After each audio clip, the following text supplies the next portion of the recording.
El gran estreno de Logan, la última participación de Hugh Jackman con este mítico personaje con el que tantas personas están tan encariñadas, Wolverine. Yo platiqué con él, con Hugh Jackman, acerca del significado de Logan en el mundo actual y mire por favor lo que me dijo.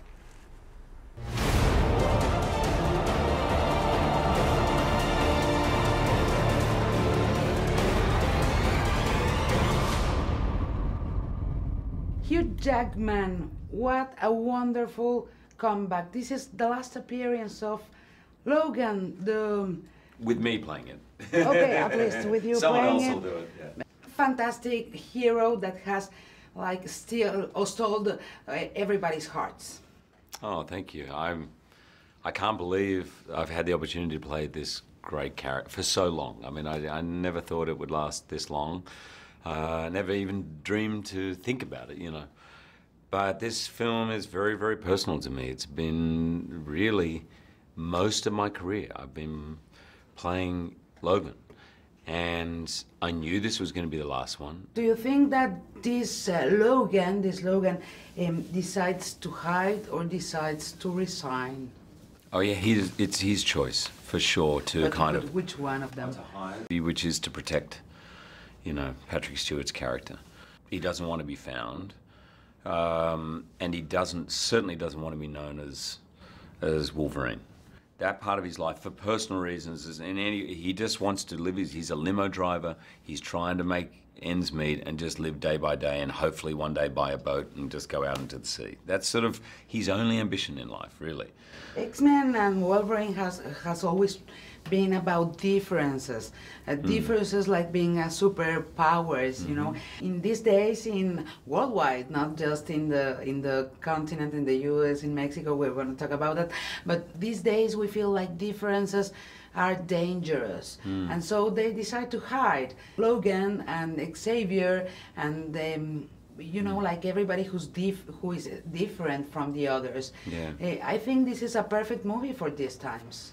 I do too. It's weirdly become more relevant since we wrote it. You know, it has always been endemic to the X-Men franchise, this idea, and why it's connected with particularly teenagers for so many years, because of course they just feel different.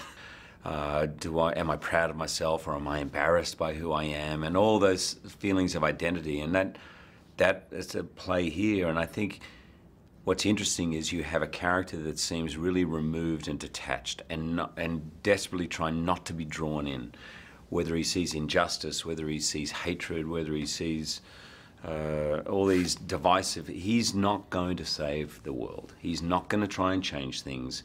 He's convinced that actually he only makes things worse when he tries. And I think it's a really important conversation to have right now. And the world is very divided. And you see that, I'm not just talking about America, across the world you're seeing this. And this movie also, it's about the border between Mexico and the U.S. In the very first 5 minutes, I was like, oh my God, the border. And I think that everybody in Mexico and the U.S. has to see Logan, because it's not just our common ground. It's our, right now and in these days, we have to talk about everything we have to make together. And we have, and I think this movie, it's a great invitation to talk and to think our not our differences, but our common ground. Jim's idea, and Jim Mangold is a genius. Yeah, he's a genius. He's a great storyteller, and he's fully aware that this is essentially a quite simple story, almost a family story, and very human story. What is it for us to have the ability to decide what humanity is? Of course. Let's get rid of that. What if you can get rid of depression? Okay, let's say we could splice that out of our DNA. What would that mean if we become sort of... For the species. Right. Of course. What does it mean to live? We are living in a world that is more connected than ever, and that scares the hell out of people. So let's put up a wall. Let's build barriers. Logan, you still have time.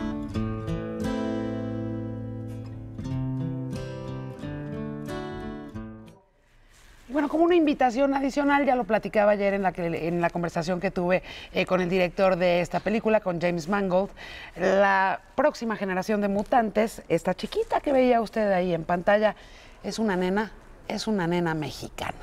La superpoderosa de Logan es una nena mexicana. Así que una razón adicional para ir a ver a Logan este mismo fin de semana que se estrena. Tú vas a ir corriendo, ¿no? Me supongo. Oscar Madrazo, voy contigo, el showbiz.